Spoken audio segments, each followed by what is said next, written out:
رسوله محمد وآله وصحبه أجمعين. أشهد أن لا إله إلا الله وحده لا شريك له وأشهد أن محمدا عبده ورسوله. أما بعد.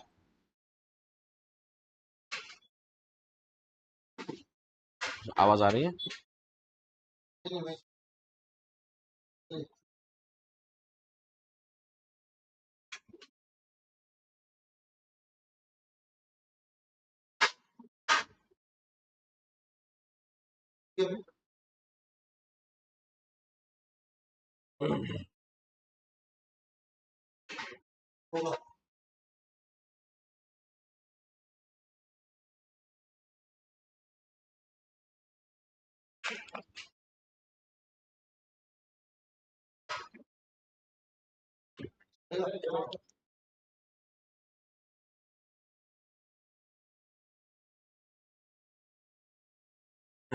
بسم اللہ الرحمن الرحیم.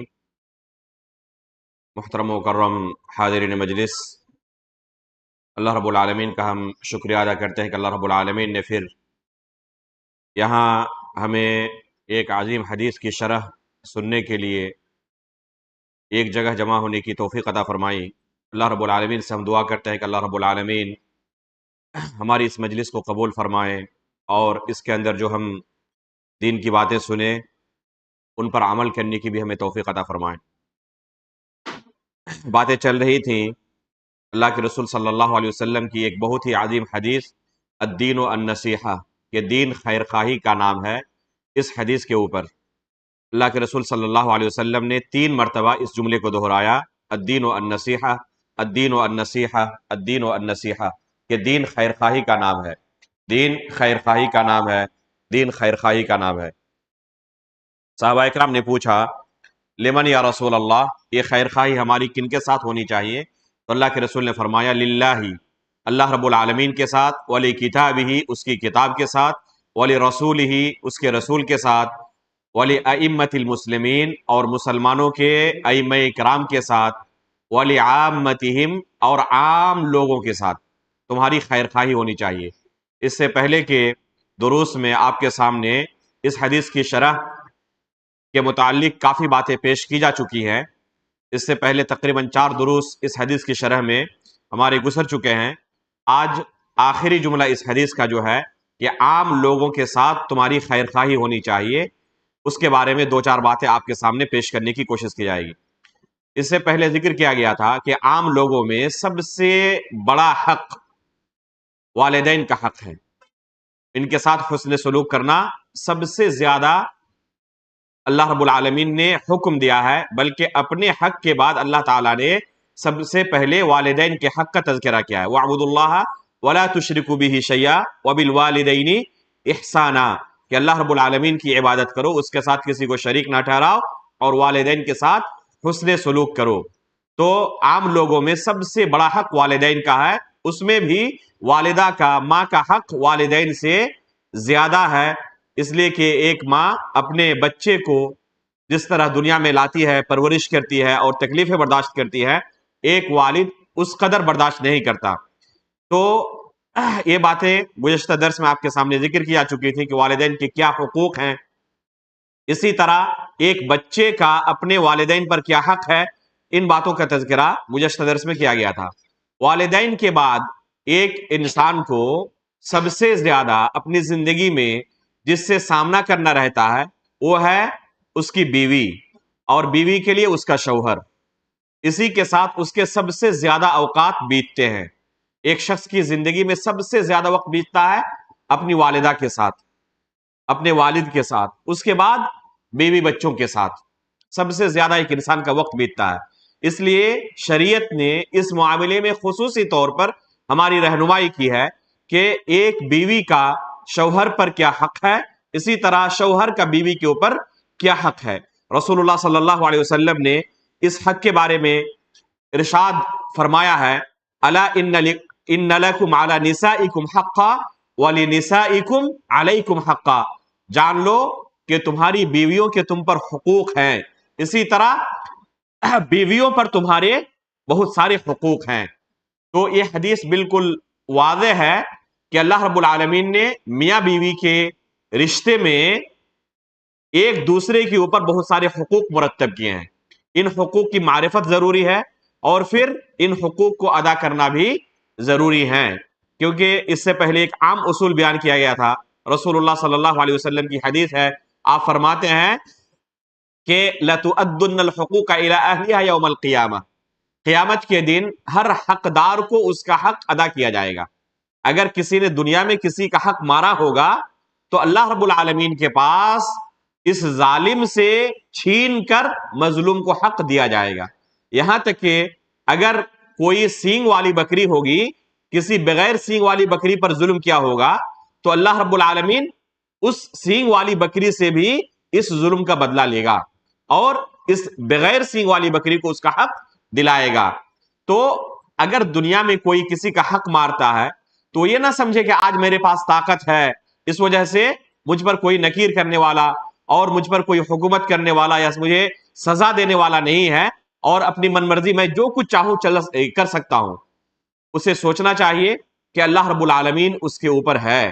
اسے ایک دن اس دنیا سے جانا ہے اور اللہ رب العالمین کے سامنے ہر ایک کا جھگڑا، ہر ایک کا مقدمہ پیش کیا جائے گا اور اس دن ہر ایک کو اس کا حق ادا کیا جائے گا. اس لیے ان حقوق کی معرفت بہت ضروری ہے اور معرفت حاصل کرنے کے بعد ہر ایک کو اس کا حق دیا جانا بھی بہت ضروری ہے. سب سے پہلے اس ضمن میں شوہر پر بیوی کے، یا بیوی پر پہلے بیان کر دیں اس کے بعد پھر شوہر کے بارے میں بیان کرتے ہیں. بیوی پر شوہر کے کیا حقوق ہیں یہ جاننا ضروری ہے. بیوی پر شوہر کا پہلا حق یہ ہے کہ اس کی اطاعت کرے. بیوی پر شوہر کا اس کا حق، پہلا حق یہ ہے کہ اس کی اطاعت کرے. اطاعت کس بارے میں؟ معروف میں، منکر میں نہیں. کسی گناہ کے کام کا حکم دے تو ایسے احکام کی تعمیل جائز نہیں ہے، کہ جائے کہ ضروری ہو یا مستحب ہو، جائز نہیں ہے. ہمیشہ شریعت کا یہ اصول ہے کہ معروف میں اطاعت کرنا ہے. لا طاعت لمخلوق فی معصیت الخالق. اللہ رب العالمین کی معصیت میں، اس کی نافرمانی میں کسی مخلوق کی اطاعت نہیں کی جائے گی، چاہے وہ مخلوق کوئی بھی ہو. چاہے وہ مخلوق، چاہے کوئی امیر ہو، چاہے کوئی حکمراں ہو، چاہے کوئی عالم دین ہو، چاہے والد والدہ ہو، چاہے شوہری کیوں نہ ہو، اللہ رب العالمین کی نافرمانی میں کسی کی تابعداری نہیں کی جائے گی. ہمیشہ معروف میں اطاعت کی جائے گی. تو بیوی پر ضروری ہے کہ اپنے شوہر کی اطاعت کرے. اللہ کے رسول صلی اللہ علیہ وسلم اس عظیم حق کو بیان کرتے ہوئے کہتے ہیں لو امرت احدا ان يسجد لاحد لامرت المرأة ان تسجد لزوجها من عظیم حقه عليها. اگر میں کسی کو کسی کے لیے سجدہ کرنے کا حکم دیتا تو بیوی کو حکم دیتا کہ اپنے شوہر کے لیے سجدہ کرے. اگر یہ جائز ہوتا کہ مخلوق کے لیے سجدہ کیا جائے، اللہ رب العالمین کے علاوہ کسی کے لیے سجدہ کرنا اگر جائز ہوتا تو بیوی کو حکم دیا جاتا کہ وہ اپنے شوہر کے لیے سجدہ کرے. من عظیم حقہ علیہا، کیونکہ اللہ رب العالمین نے شوہر کا بہت بڑا حق رکھا ہے اپنی بیوی پر. یہ حدیث بالکل واضح ہے اس بات کو بیان کرنے کے لیے کہ ایک شوہر کا کیا مقام و مرتبہ ہے اس کی بیوی کے سامنے، چاہے وہ بیوی علم و فضل کے اندر اس سے کہیں زیادہ بلند کیوں نہ ہو، لیکن بنسبت شوہر ہونے کے اللہ رب العالمین نے اسے اس پر ایک درجہ عطا کیا ہے. وَلِلرِّجَالِ عَلَيْهِنَّ دَرَجَةٌ. اللہ رب العالمین کا ارشاد ہے کہ مردوں کا بیویوں پر ایک درجہ ہے، ایک فضیلت ہے بحیثیت شوہر ہونے کے. تو بحیثیت شوہر ہونے کے بیوی کے لیے ضروری ہے کہ اپنے شوہر کی اطاعت کرے، اس کی نافرمانی نہ کرے. اطاعت کن چیزوں میں کرے؟ پہلی بات کہ جن چیزوں کا اللہ رب العالمین اور اس کے رسول نے حکم دیا ہے ان چیزوں کی اطاعت ضروری ہے، یا جو مستحب کے قبیل سے ہے ان چیزوں کی بھی اطاعت کرے. لیکن ایسی چیزیں جن کی اطاعت میں ایک بیوی کے اوپر شوہر کی اطاعت بہت شاق گزرے، تو ایسے معاملات کے اندر اگر عرف میں اسے نافرمانی تصور نہیں کیا جاتا تو بیوی اگر نہ مانے تو وہ نافرمان تصور نہیں کی جائے گی.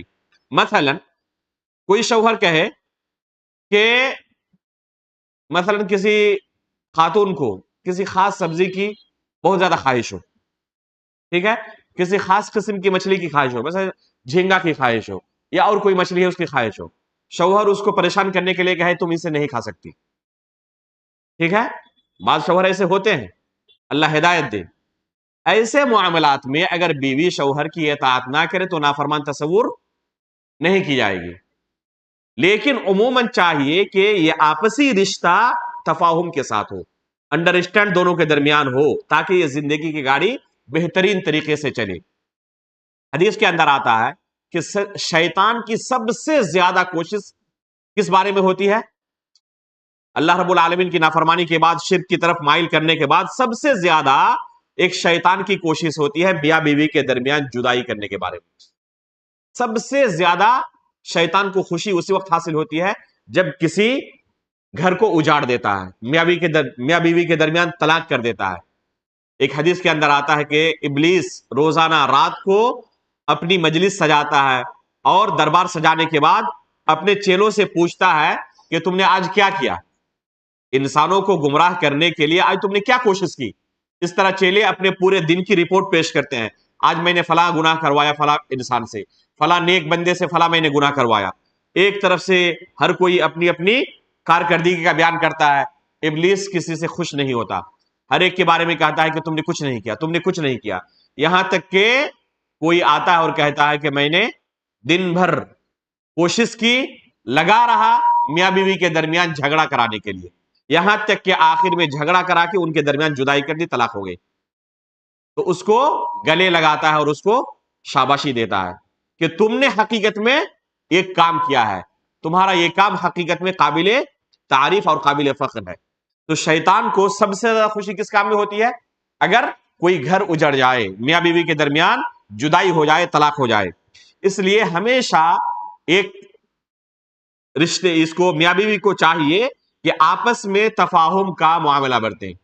شیطان ان دونوں کے ساتھ لگا ہوا ہے، کوشش اسی کی ہے، اس کی ہمیشہ یہی ہے کہ ایک دوسرے کے جذبات کو ابھارے ایک دوسرے کے خلاف، تاکہ لڑائی جھگڑے ہوں، گھر کے چین و سکون کو غارت کرے۔ اس لیے شیطان کو کبھی کامیاب نہیں ہونے دینا ہے، یہ زوجین کو، میاں بیوی کو، دونوں کو کوشش کرنی ہے، خصوصاً شوہر کو، اس لیے کہ شوہر کو یہ جو حق دیا گیا ہے اور بیوی کے اوپر اس کا یہ عظیم حق ہے کہ اگر سجدہ کرنا جائز ہوتا تو اس کو حکم دیا جاتا، تو یہ حق ایسے ہی نہیں ہے، یہ حق اس لیے ہے کیونکہ اللہ رب العالمین نے ایک مرد کی تخلیق میں جو صفت اس کے ذہن کی ڈالی ہے وہ عورت کے اندر نہیں ہے، اس کے اندر سوچنے سمجھنے کی، اپنے نفس پر کنٹرول کرنے کی جو طاقت اللہ رب العالمین نے اس کے اندر دی ہے، یہ عورتوں کے اندر نہیں ہے، وہ جذبات کے اندر بہہ جاتی ہیں۔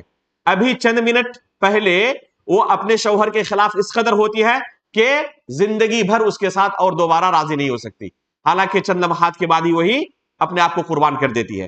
تو یہ اس کی صفت ہے، مرد کی یہ صفت نہیں ہے، اللہ رب العالمین نے اس کی تخلیق دوسری، اس کے ذہن کو دوسری طرح بنایا ہے، وہ سوچتا ہے، سمجھتا ہے، غور و فکر کے بعد وہ کوئی فیصلہ لیتا ہے، اور عورت کے اندر جذبات کے اندر فیصلہ لینے کی صفت ہے۔ اس لیے اللہ رب العالمین نے طلاق کا اختیار کس کو دیا ہے؟ مرد کو دیا ہے، عورت کو طلاق کا اختیار نہیں دیا ہے۔ عثمان غنی رضی اللہ تعالیٰ عنہ کے زمانے کا ایک واقعہ ہے، ایک گھر کے اندر اسی طرح میاں بیوی کے درمیان جھگڑا ہوا، بیوی کہنے لگی کہ کاش کہ میرے ہاتھ میں یہ طلاق کا معاملہ ہوتا تو آپ ابھی دیکھتے کہ میں آپ کے ساتھ کیا کرتی۔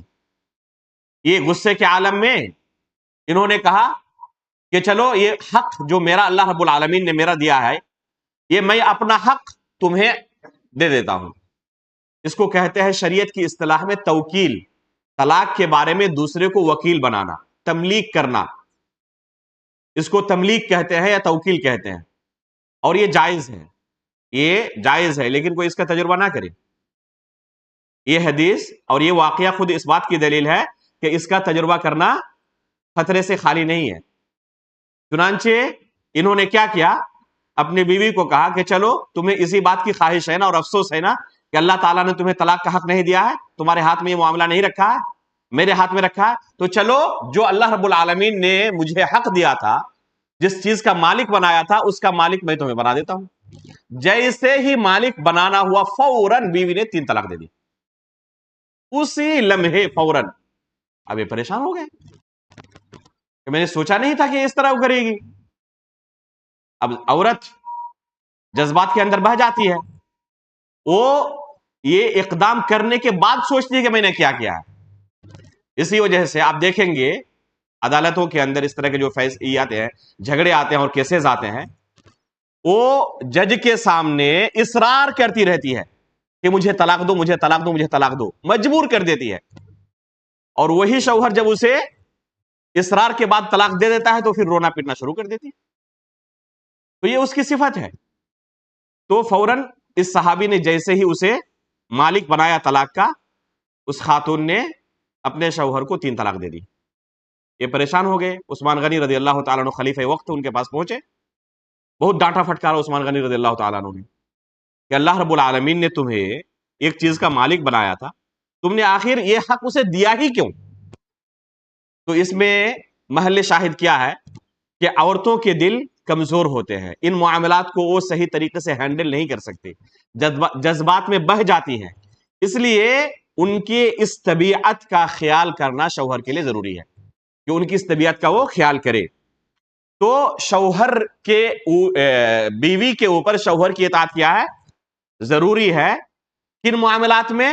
جو شرعی معاملات ہیں، جو واجبات ہیں، جو مستحبات ہیں، یا جو مباح بھی ہے لیکن وہ معروف کے اندر ہے، جو اس کے دنیا و آخرت کے لیے بہتر ہے۔ مثلا کوئی ایسا کھانا کھاتی ہے جو اس کے صحت کے لیے نقصان دہ ہے، اب شوہر اگر ناراضگی کا اظہار کرے تو بیوی کو چاہیے کہ اس کی قدر کرے اور اس چیز سے بچے جو اس کے صحت کے لیے نقصان دہ ہے، یا بچوں کے لیے یا گھر کے لیے نقصان دہ ہے۔ تو ان چیزوں کے اندر بیوی کو چاہیے کہ اپنے شوہر کی اطاعت کرے، اس کی مخالفت نہ کرے۔ دوسرا حق ہے کہ اپنے عزت و آبرو کی حفاظت کرے۔ ہر بیوی کو چاہیے کہ اپنی عزت و آبرو کی حفاظت کرے، یہ شوہر کا حق ہے۔ اگر کوئی خاتون اپنی عزت و آبرو کی حفاظت نہیں کرتی تو شوہر کے حق میں خیانت کر رہی ہے۔ اس لیے اللہ رب العالمین نے قرآن کے اندر اسے خیانت سے تعبیر کیا ہے۔ سورہ تحریم کے آخر میں اللہ رب العالمین نے 2 خواتین کا تذکرہ کیا ہے، ایک مریم علیہ السلام اور ایک فرعون کی بیوی آسیہ، جن کے لیے اللہ رب العالمین نے دنیا کے اندر جنت کی خوشخبری سنائی ہے۔ اس سیاق کو آپ پڑھیں قرآن کریم کی آیت کو، اس میں خیانت کا تذکرہ ہے کہ اپنے شوہر کے ساتھ اگر کوئی یعنی عزت و آبرو کی حفاظت نہیں کرتی تو گویا کہ شوہر کی امانت میں خیانت کر رہی ہے۔ تو بیوی کے اوپر یہ ضروری ہے، یہ شوہر کا حق ہے اس کے اوپر کہ اپنی عزت و آبرو کی حفاظت کرے۔ اللہ کے رسول صلی اللہ علیہ وسلم اس حق کو بیان کرتے ہوئے فرماتے ہیں وَلَكُمْ عَلَيْهِنَّ أَلَّا يُوطِئَنَّ فُرُوشَكُمْ أَحَدًا تَكْرَهُونَهُ، بیوی کے اوپر ضروری ہے، تمہارا اپنی بیوی پر حق یہ ہے کہ تمہارے بستر کو کوئی گندا نہ کرے، یعنی وہ عزت و آبرو کی حفاظت کرے۔ تیسرا حق یہ ہے کہ شوہر کے مال کی حفاظت کرے۔ گھر کے اندر خاتون ہوتی ہے، وہ اگر چاہے تو شوہر کو کنگال بھی کر سکتی ہے اور چاہے تو اس گھر کو سنوار سکتی ہے، اور معمولی بھی اگر تنخواہ ہو، معمولی آمدنی ہو تو اسی معمولی آمدنی کے اندر بھی بہترین طریقے سے گزارا کر سکتی ہے۔ یہ خاتون کے ہاتھ میں ہی پورے گھر کو ہینڈل کرنا رہتا ہے، اس لیے اس کے لیے ضروری ہے، شوہر کا اس کے اوپر حق ہے کہ اس کے مال کی حفاظت کرے۔ اللہ کے رسول صلی اللہ علیہ وسلم فرماتے ہیں خیر النساء التی تسرہ اذا نظر وتطیعہ اذا امر او تسرہ اذا نظر وتطیعہ اذا امر ولا تخالفہ فی نفسها ولا مالها بما یکرہ۔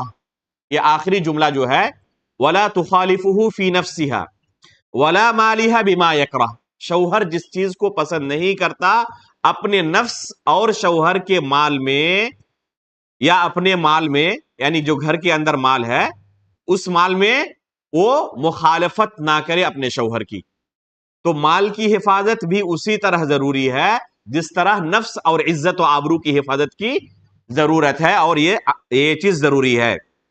اسی طرح چوتھا حق ہے جب شوہر جنسی ضرورت کے لیے بیوی کو اپنے بستر پر بلائے تو بغیر عذر کے وہ انکار نہ کرے۔ زوجین کے مابین جو عقد ہوا ہے یہ عقد اس بات کا تقاضا کرتا ہے، اور میاں بیوی کے حقوق میں یہ ایک عظیم حق ہے، اور بہت سارے گھر اس وجہ سے اجڑ جاتے ہیں کیونکہ زوجین اس حق کی رعایت نہیں کرتے۔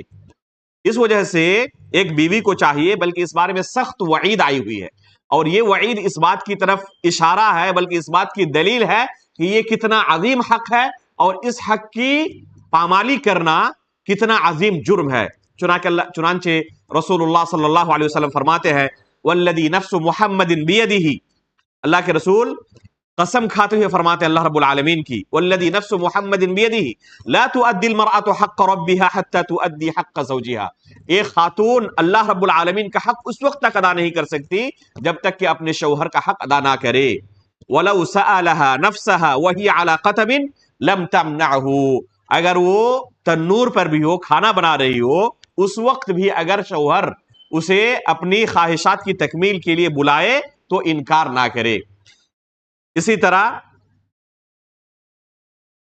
اور بھی ایک روایت ہے صحیح بخاری کے اندر کہ اگر کوئی شوہر اپنی بیوی کو اپنے بستر پر بلائے اور وہ بغیر کسی عذر کے انکار کرے تو رات بھر، اور یہ شوہر رات بھر اس پر ناراض ہو کر گزار دے، تو اس خاتون پر فرشتے لعنت بھیجتے ہیں، اس خاتون پر فرشتے لعنت بھیجتے ہیں۔ تو یہ حدیث اس بات کی دلیل ہے کہ یہ بہت عظیم حق ہے، اور اس حق کی پامالی بہت ہی سنگین جرم ہے اور سنگین گناہ ہے۔ اسی طرح بیوی کے اوپر شوہر کا ایک حق یہ بھی ہے، بہت ساری خواتین اعتراض کرتی ہے اور کہتی ہیں کہ اس حق کے بارے میں خصوصاً کہ ہمارے اوپر ضروری نہیں ہے۔ وہ کیا ہے؟ گھر کے کام کاج دیکھے اور شوہر کی خدمت کرے، گھر کے کام کاج دیکھے اور شوہر کی خدمت کرے، یہ بیوی کے اوپر شوہر کا حق ہے۔ کوئی خاتون یہ نہیں کہہ سکتی کہ میں خدمت کیوں کروں گی، وہ ہماری خدمت کرے، دونوں برابر ہیں۔ اللہ رب العالمین نے اس معاملے میں شوہر کو مکلف نہیں کیا ہے، لیکن بیوی کو مکلف کیا ہے کہ شوہر کی خدمت کرے معروف طریقے سے، اور یہی طریقہ رہا ہے ہر زمانے میں، یہاں تک کہ عہد رسالت میں، صحابہ اکرام کے زمانے میں، سلف صالحین کے زمانے میں، کہ بیوی شوہر کی خدمت کرتی ہے۔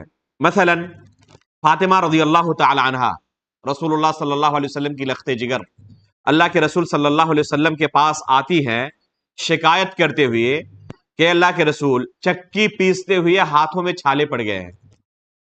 یہ کس بات کی دلیل ہے کہ اپنے شوہر کے گھر میں کام کاج میں مشغول رہتی ہے، اتنا کام کرنا پڑتا ہے کہ ہاتھوں میں چھالے پڑ گئے ہیں، اس لیے وہ طلب کرتی ہیں کہ اللہ کے رسول ہمیں کوئی خادمہ دے دیں تاکہ وہ ہماری کاموں میں ہاتھ بٹائیں۔ تو اللہ کے رسول صلی اللہ علیہ وسلم فاطمہ رضی اللہ تعالی عنہا اور ان کے شوہر علی رضی اللہ تعالی عنہ کو بلاتے ہیں اور دونوں کو نصیحت کرتے ہوئے کہتے ہیں کہ میں تمہیں ایسی چیز کی رہنمائی نہ کروں جو تمہارے لیے اس سے بھی بہتر ہے جو تم مجھ سے طلب کر رہے ہو، یعنی خادم سے تمہارے لیے زیادہ بہتر ہے۔ پھر اللہ کے رسول ان دونوں کو کہتے ہیں کہ جب تم سونے کے لیے بستر پر جاؤ تو اس وقت 33 مرتبہ سبحان اللہ کہو، پھر 33 مرتبہ الحمدللہ کہو، اور 34 مرتبہ اللہ اکبر کہو، یہ تمہارے لیے خادم سے بہتر ہے۔ اس حدیث کے اندر اس بات کی دلیل موجود ہے کہ بیوی کو شوہر کے گھر میں جا کر کام کرنے کی ضرورت ہے، گھر کے کام کاج کو دیکھنے کی ضرورت ہے۔ اللہ کے رسول نے یہ نہیں کہا کہ تم اتنا کام کرتی ہو کیوں ہو، اور علی رضی اللہ تعالیٰ عنہ کو ڈانٹا بھی نہیں کہ میری بیٹی کو اس طرح آپ کام کیوں کراتے ہیں، یہ کام آپ کر لیں، اس طرح اللہ کے رسول نے نہیں کہا۔ اس بات پر اللہ کے رسول نے ان کو ثابت رکھا کہ گھر کے کام کاج آپ دیکھتی رہیں جس طرح پہلے سے دیکھ رہی تھی، اللہ کے رسول نے اس کام سے منع نہیں کیا۔ اسی طرح اسماء بنت ابی بکر رضی اللہ تعالی عنہا جو زبیر بن عوام رضی اللہ تعالی عنہ کی زوجیت میں تھی، وہ خود فرماتی ہیں کہ کنت اخدم الزبیر خدمت البیت، کہ میں زبیر رضی اللہ تعالیٰ عنہ کے گھر میں ان کے گھر کے کام کاج دیکھتی تھی۔ ان کا ایک گھوڑا تھا، اس گھوڑے کی بھی دیکھ بھالی میں کرتی تھی، رکھوالی میں ہی کرتی تھی، حالانکہ میرے لیے کافی مشکل ہوتا تھا یہ کام، اس کے باوجود میں یہ کام کرتی تھی۔ یہ کام میرے لیے آسان نہیں تھا، بہت زیادہ مجھے پریشانی ہوتی، لیکن اس کے باوجود بھی میں یہ کام کرتی رہتی تھی۔ تو یہی طریقہ رہا ہے سلف صالحین کا کہ وہ اس طرح اپنے شوہروں کے گھر میں جا کر ان کی خدمت کرتی ہیں اور گھر کے کام کاج دیکھتی ہیں۔ علامہ ابن قیم رحمہ اللہ نے فاطمہ رضی اللہ تعالیٰ عنہ کا ایک قصہ زاد المعاد کے اندر بیان کرنے کے بعد کہا ہے کہ اللہ کے رسول صلی اللہ علیہ وسلم نے علی رضی اللہ تعالیٰ عنہ کو ذرہ برابر ڈانٹا نہیں اور نہ کوئی اشارہ بھی کیا کہ یہ کام آپ کو دیکھنا چاہیے، اور بیوی کا یہ کام نہیں ہے۔ اللہ کے رسول نے نہیں کہا، یہ باقی رکھنا اس بات کی دلیل ہے کہ حقیقت میں یہ بیوی کا کام ہے اور شوہر کے اوپر اس کا یہ حق ہے۔ یہ چند حقوق ہوئے، آخر میں ایک عظیم حق بیان کرنے کے بعد بیوی کے حقوق کی طرف آ رہا ہوں کہ شوہر کے اوپر بھی بہت سارے حقوق عائد ہوتے ہیں۔ آخری حق یہ بیان کرنا چاہوں گا میں کہ ہر بیوی کو چاہیے کہ اپنے شوہر کی شکر گزار رہے۔ یہ معاملہ اکثر گھروں میں دیکھنے کو ملتا ہے اور اس سے گھر اجڑ جاتے ہیں۔ چاہے کتنا بھی شوہر رعایت کرے، فوراً بیویاں کیا کرتی ہیں؟ ناشکری پر اتر آتی ہیں اور زندگی بھر کے احسان کو بھول جاتی ہیں اور کہتے ہیں کہ ہم نے کبھی اس گھر میں آنے کے بعد چین کی سانس نہیں لی۔ یہ ایک عام بیماری ہے۔ رسول اللہ صلی اللہ علیہ وسلم نے اس بیماری کی طرف اشارہ کرتے ہوئے کہا ہے کہ میں نے جہنم کے اندر سب سے زیادہ خواتین کو دیکھا۔ صحابہ اکرام نے پوچھا اللہ کے رسول اس کی وجہ کیا ہے؟ خواتین جہنم میں سب سے زیادہ کیوں ہیں؟ تو اللہ کے رسول فرماتے ہیں بے کفرہن، کفر کی وجہ سے۔ لفظ کفر کا اللہ کے رسول نے اطلاق کیا۔ یہ اس بات کی دلیل ہے کہ لفظ کفر ہمیشہ اس اہم اور عام معنی میں استعمال نہیں ہوتا جو لوگوں کے ذہن میں کفر کے تعلق سے جاتا ہے، یعنی دین اسلام سے خارج ہونا، اللہ رب العالمین کا انکار کرنا۔ اس معنی میں ہمیشہ استعمال نہیں ہوتا، بلکہ کفر اکبر کے لیے بھی استعمال ہوتا ہے اور کفر اصغر کے لیے بھی، جسے گناہ کبیرہ کہتے ہیں۔ گناہ کبیرہ کے اوپر بھی لفظ کفر کا اطلاق ہوتا ہے، ناشکری کرنے پر بھی کفر کا اطلاق ہوتا ہے، جیسے کہ اللہ کے رسول نے اس حدیث کے اندر لفظ کفر کا اطلاق کیا، کس پر؟ ناشکری پر۔ قیل یکفرن باللہ، پوچھا گیا کہ اللہ کے رسول کیا وہ حقیقت میں اللہ رب العالمین کے ساتھ کفر کرتی ہیں، یعنی کفر اکبر اس سے مراد ہے؟ تو اللہ کے رسول نے کہا نہیں، یکفرن العشیر، وہ اپنے شوہر کی نافرمانی کرتی ہے، ناشکری کرتی ہے۔ وَيَكْفُرْنَ الْإِحْسَانِ، اور ان کے احسان کو کیا کرتی ہے؟ ٹھکرا دیتی ہے، احسان کو بھول جاتی ہے۔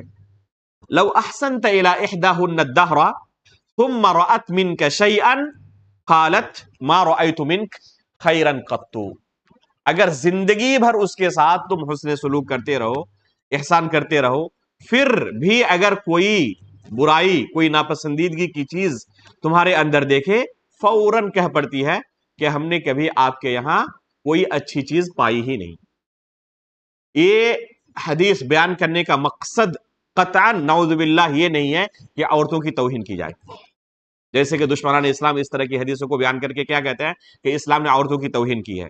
نعوذ باللہ، اسلام کا مقصد، اللہ کے رسول کا مقصد قطعاً اس نسل کی اور اس صنف کی توہین مقصود نہیں ہے۔ مقصود کیا ہے؟ مقصود یہ ہے کہ شوہروں کو خبر کرنا کہ عورتیں کس طبیعت کی ہوتی ہیں، عورتیں کس طبیعت کی ہوتی ہیں، اس لیے اس بات پر صبر کرے۔ اللہ کے رسول صلی اللہ علیہ وسلم ایک حدیث میں فرماتے ہیں کہ عورتوں کے اندر یہ چیز اللہ رب العالمین نے ان کی خلقت میں رکھی ہے کہ وہ ان کے اندر ٹیڑھا پن موجود ہوتا ہے۔ خلقنا من ضلع، کہ وہ پیٹھ کی ٹیڑھی ہڈی سے پیدا کی گئی ہیں۔ پیدا کرنے والا کون ہے ہم سب کا؟ اللہ رب العالمین۔ جس طرح آپ کوئی سامان خریدتے ہیں، کوئی موبائل خریدیں، تو آپ پائیں گے کہ کمپنی کی طرف سے اس چیز کے استعمال کرنے کے لیے گائیڈ لائنز ہوتے ہیں کہ اس کو اس طریقے سے استعمال کرنا ہے، ٹھیک ہے؟ اس کے لیے گارنٹی ہوتی ہے اگر آپ نے اس طرح استعمال کیا تو۔ لیکن اس طرح کوئی استعمال نہ کرے، اب ایک موبائل خرید کے لایا، اسے پانی کے اندر ڈبو دیا، خراب ہو جانے کے بعد کمپنی کو واپس کرے کہ ابھی خریدا تھا ہم نے، دیکھیں خراب ہو گیا، تو کمپنی اسے واپس لے گی؟ اس لیے کہ آپ نے اسے صحیح طریقے سے استعمال نہیں کیا۔ جس طریقے سے کمپنی نے ہدایت جاری کی تھی استعمال کرنے کی، آپ نے اس طریقے سے اس کا استعمال نہیں کیا، اس لیے آپ کے اس شکایت کو کمپنی قبول نہیں کرے گی۔ تو جس طرح ایک کمپنی کوئی چیز تیار کرنے کے بعد گائیڈ لائن جاری کرتی ہے، اللہ رب العالمین ہم سب کا خالق ہے، وہ زیادہ بہتر جانتا ہے کہ کس کو کس طریقے سے ہینڈل کرنا ہے اور کس طریقے سے استعمال کرنا ہے۔ تو یہ اس لیے حدیث بیان ہوئی ہے کہ عورتوں کے ساتھ ایک مرد کو کیسے تعامل کرنا چاہیے، اس کی توہین کے لیے نہیں، وہ اس کی خلقت ہے، اس لیے مرد کو چاہیے کہ اسی طرح پہلے سے ذہن بنا کے رکھے کہ اس کے ساتھ اگر زندگی گزارنی ہے تو اس پر ہمیں کنٹرول کرنا پڑے گا، صبر کرنا پڑے گا۔ چنانچہ اللہ کے رسول فرماتے ہیں کہ وہ ٹیڑھی ہڈی سے پیدا کی گئی ہے، اگر تم ان کے ساتھ اسی ٹیڑھے پن کے ساتھ فائدہ اٹھانا چاہو تو بہترین زندگی اس کے ساتھ گزارو گے، لیکن اگر تم چاہتے ہو کہ ایک دم سیدھی ہو جائے وہ، تو سیدھی نہیں ہو سکتی لیکن ٹوٹ جائے گی، سیدھی تو نہیں ہو سکتی لیکن کیا ہو جائے گی؟ ٹوٹ جائے گی۔ وَكَسْرُهَا طَلَاقُهَا، اور اس کا ٹوٹنا حقیقت میں کیا ہے؟ طلاق ہے، دونوں کے درمیان جدائی ہے۔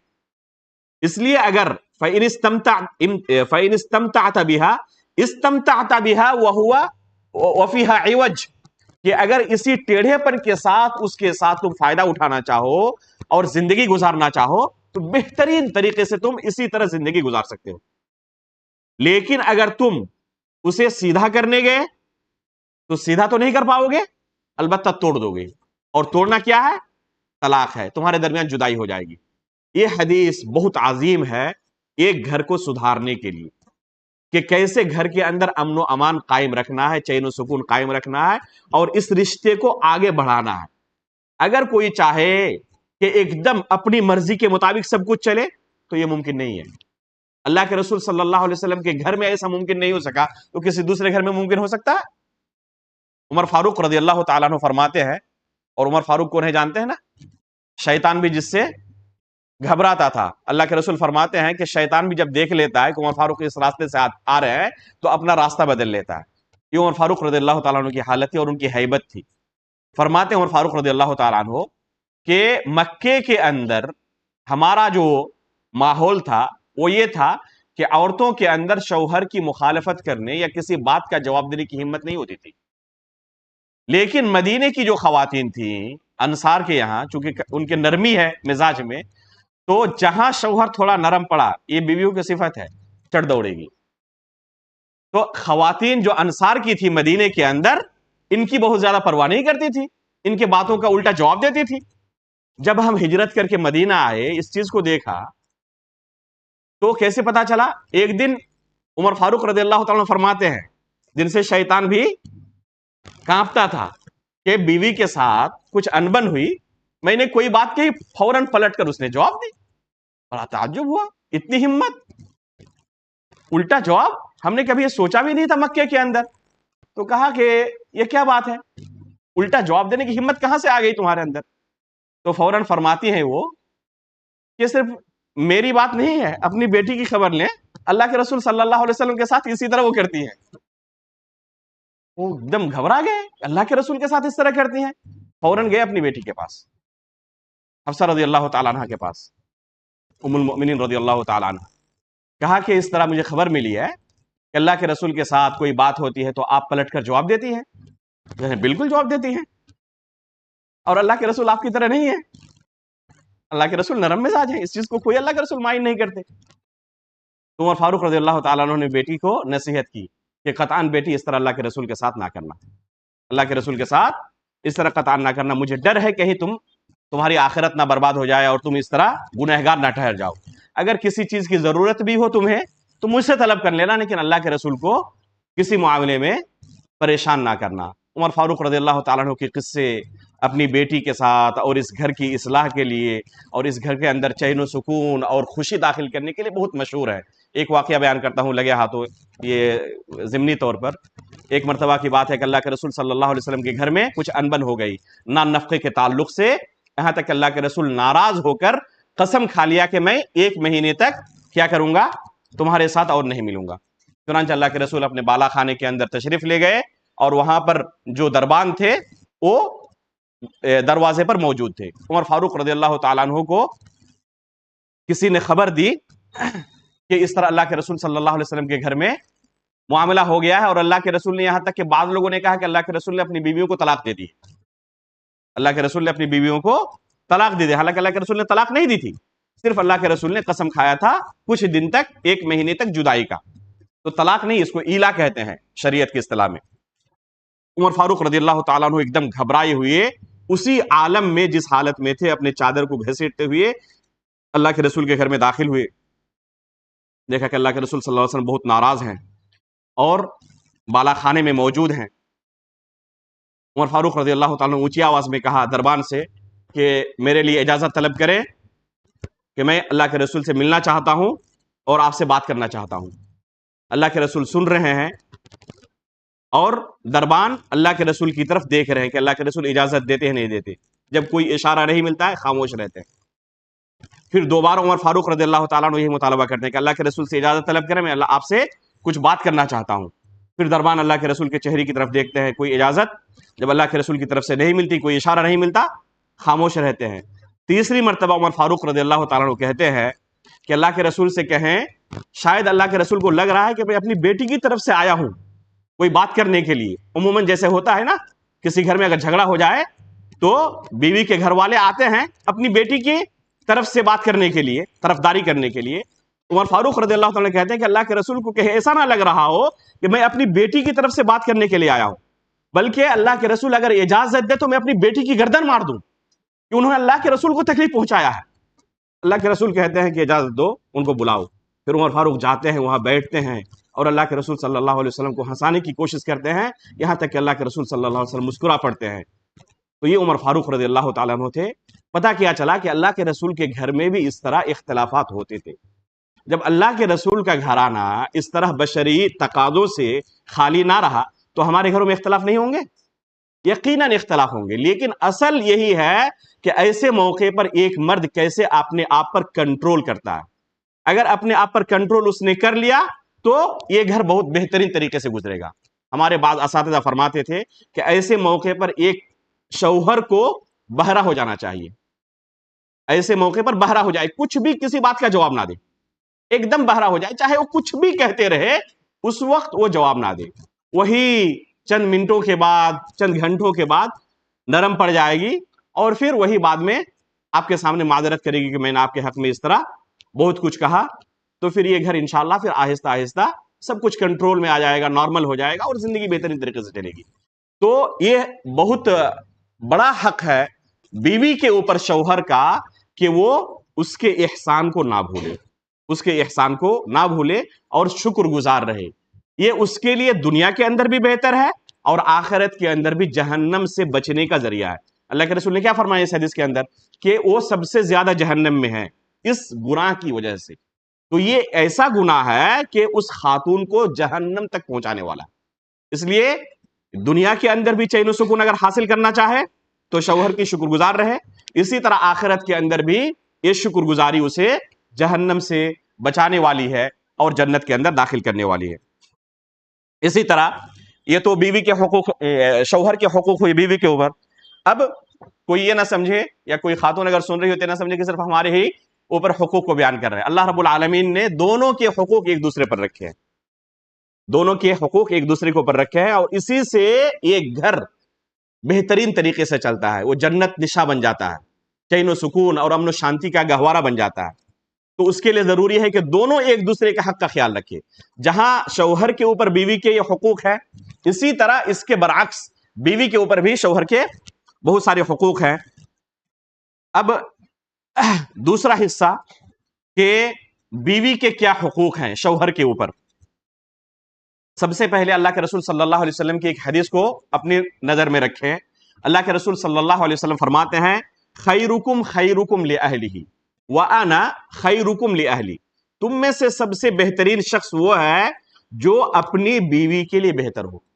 اور یہ آسان نہیں ہے، ایک انسان پوری دنیا کے نزدیک بہتر ہوتا ہے، بیوی کو جا کے پوچھیں وہ سب سے برے ہیں، یہ آسان نہیں ہوتا ہے۔ تو اللہ کے رسول فرماتے ہیں کہ تم میں سے سب سے بہتر شخص وہ ہے جو اپنی بیوی کے لیے بہتر ہو، اور میں اپنی بیوی کے لیے سب سے بہتر ہوں، میں اپنی بیوی کے لیے سب سے بہتر ہوں۔